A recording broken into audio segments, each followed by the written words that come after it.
ایک دن ایک بادشاہ اپنے محل کی چھت پر ٹہل رہا تھا۔ ٹہلتے ٹہلتے اس کی نظر محل کے قریب گھر کی چھت پر پڑی، جس پر ایک بہت خوبصورت عورت کپڑے سکھا رہی تھی۔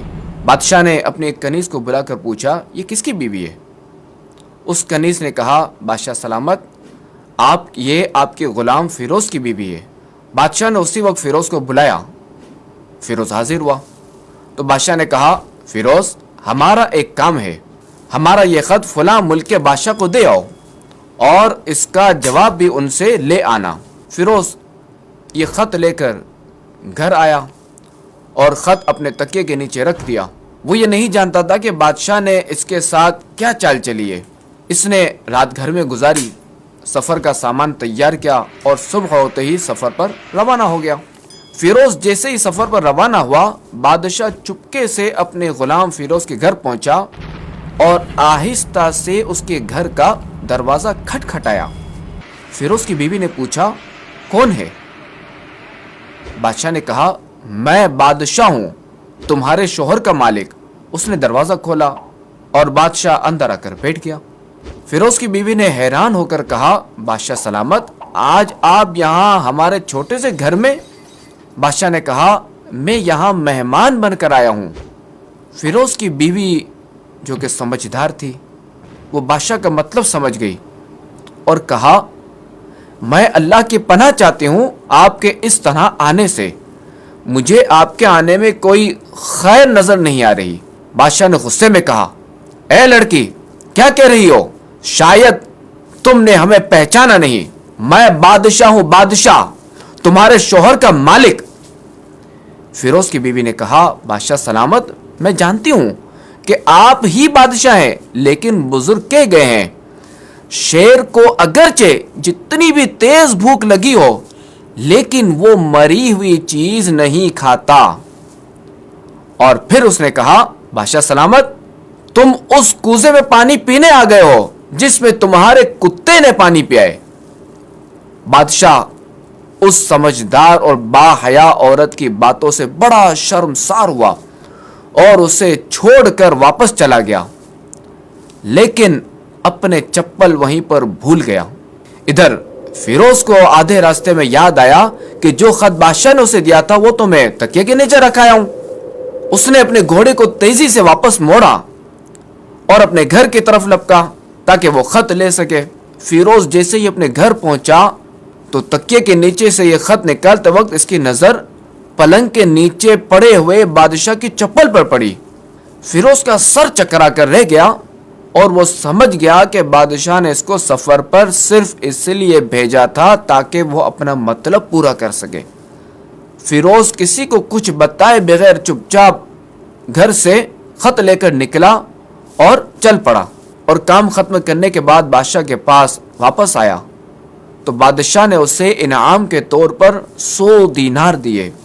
فیروز دینار لے کر بازار گیا اور عورتوں کے استعمال کے قیمتی کپڑے، کچھ تحائف خریدے اور گھر پہنچ کر بیوی کو سلام کیا اور کہا، چلو تمہارے میکے چلتے ہیں۔ بیوی نے پوچھا، یہ کیا ہے؟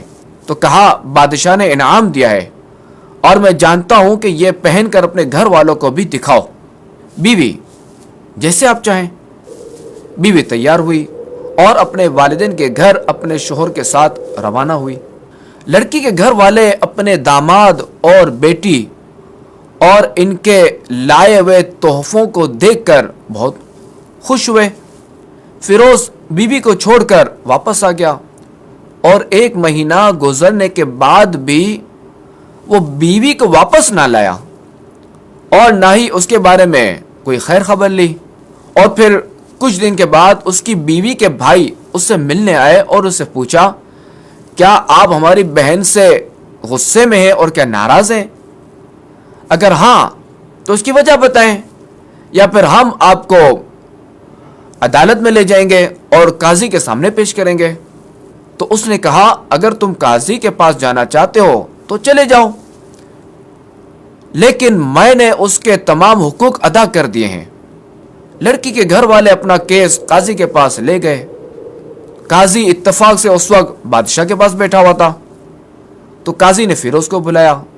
لڑکی کے بھائیوں نے کہا، اللہ کریم بادشاہ سلامت اور قاضی القضا کو سلامت رکھے۔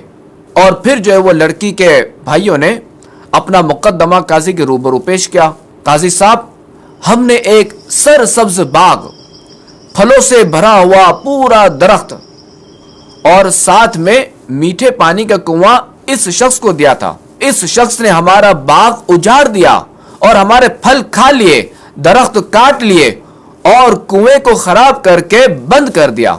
قاضی نے پھر اس کی طرف دیکھا اور پوچھا، ہاں تو تم کیا کہتے ہو اس بارے میں؟ فیروز نے کہا، قاضی صاحب، جو باغ مجھے دیا گیا تھا وہ میں نے پہلے سے بہتر حالت میں نے واپس کیا ہے۔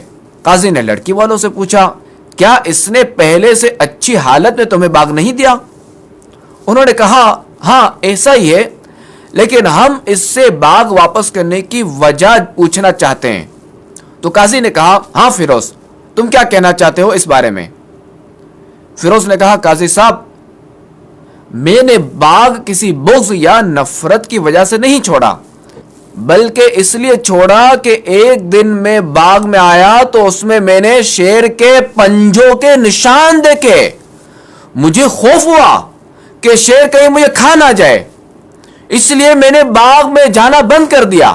بادشاہ جو ٹیک لگا کر یہ سب کچھ سن رہا تھا، اب صحیح ہو کر بیٹھ گیا اور کہا، فیروز، اپنے باغ میں اطمینان سے جاؤ، واللہ اس میں کوئی شک نہیں کہ شیر تمہارے باغ آیا تھا، لیکن وہ وہاں پر نہ تو کوئی اثر چھوڑ سکا، نہ اس باغ کا کوئی پتا توڑ سکا اور نہ ہی کوئی پھل کھا سکا، اور وہ شیر وہاں پر تھوڑی دیر رکا تھا اور پھر مایوس ہو کر لوٹ گیا تھا۔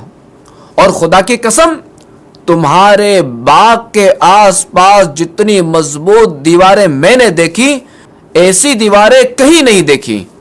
یہ بات سن کر فیروز اپنے گھر لوٹ آیا اور اپنی بیوی کو بھی واپس لے لیا۔ دیکھا آپ نے، نہ تو قاضی کو اور نہ ہی کسی اور کو پتا چلا کہ اصل ماجرا کیا ہے۔ اور اس مختصر واقعے سے سبق یہ ملتا ہے کہ اپنے گھروں کے راز کسی پر ظاہر نہ ہونے دو۔